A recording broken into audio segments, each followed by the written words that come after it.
My name is Lauren Fankel, and this is my self-disclosure assignment for interpersonal communications. I have really taken a lot of time and effort to think about how all of these points really relate to my life and my relationships with even people within my family. So this has been actually a lot of fun for me to put into a little presentation.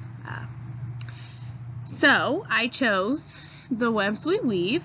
It's sort of a idea that I came up with where as we are children, we go through experiences and we have things happen in our lives based on how our parents are and the people around us, sort of how we're molded. And I think a lot of that sticks with us, and then throughout our lives, a lot of that might change. And so when we are parents ourselves, we tend to either go completely left and change everything that we were taught, or we sort of weave the same sort of webs that we grew up seeing happen. So I thought it was pretty cool to look at my own life and how I started to where I finished, well, not finished, but to this point where I am right now with my own children. So let's take a look.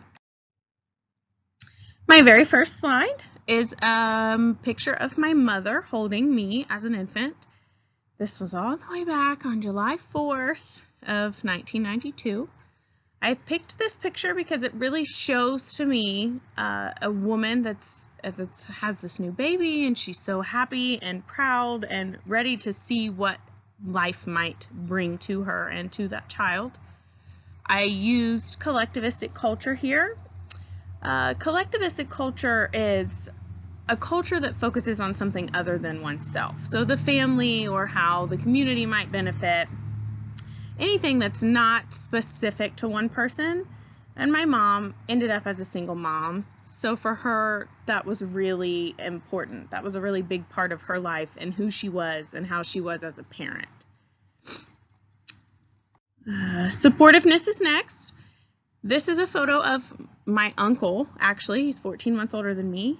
My mom had to live with her parents shortly after she had me. She was only 20. Supportiveness is really feeling that other people care about you, that other people are there to help you and protect you. So I chose this because we lived with them and they helped her, and I just thought that that was a cute picture. Androgyny. So again, my mom was a single mom. This is a picture of me when I was about 5. So we ended up with a big dog. I don't know if that was a protection thing or what. But for me, androgyny is a gender role that's both male and feminine, masculine and feminine. Sorry. I really was a tomboy, and I still pretty much am. My children are as well. It's a lot of fun for us to be outside barefoot and do all the things that are not specific to one gender, like being barefoot outside with my Saint Bernard. Now this is where it gets fun. This is reward power, power that comes from the ability to reward someone or take away the reward. And for me, this is my father and my brother and my grandfather and my great-grandmother.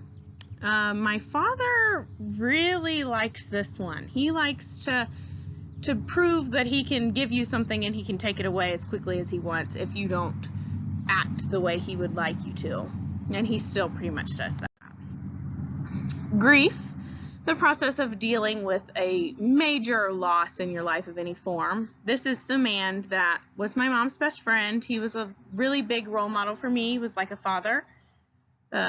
He passed away when I was 14 after I told him it was okay. That was really hard, but we did get through that. Right after he died, I'd say about 6 months, my father's father passed away, and he was also very close to me, so that was a hard time.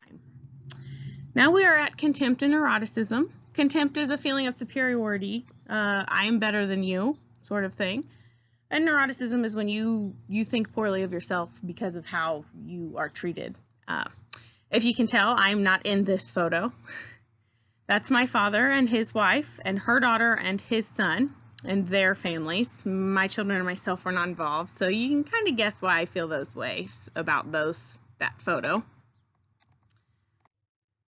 Halo effect and extroversion. halo effect is where you think because someone looks nice, they must be nice. It's not true, especially in the next slide. This is the night that I met my children's father in Las Vegas. I was pretty open to new people and ways of life, and I was extroverted. I wanted to go out and have fun, and I wasn't too worried about things, and that kind of bites you if you're not cautious about how you're handling yourself. Omission and compromising. Now, this is my son's father. I moved 3 months after I met him to Alaska and gave up everything I had in Ohio to be with him, to start this new life. I compromised. I gave up a lot of my stuff so that we could be happy, so that I could start this new life with him, so that it would work. And omission, it's deception. Just because you leave something out doesn't mean you're not lying about it. And I learned that the hard way with him.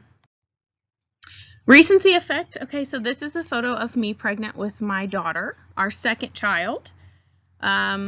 Recency effect is when you forget about all the bad things that someone has done and you just remember the more recent things that have occurred, and they're nice and they're pleasant and they're happy, and so you just go off of that, and that's how we ended up with baby number 2. Interdependence. This is where everybody's behaviors affect how the relationship might go. You realize, for me, I realized that I was too dependent on how my children's father was treating me and how he was making me feel, and it just wasn't a positive experience, and it wasn't going to be good for my children. So this is me in the hospital having had my daughter. My son is just beaming. He was so happy to meet her, and we were really just, happy as could be there, and it was okay for us at this point to have let him go and be out of the picture. There she is there. She's hiding under there.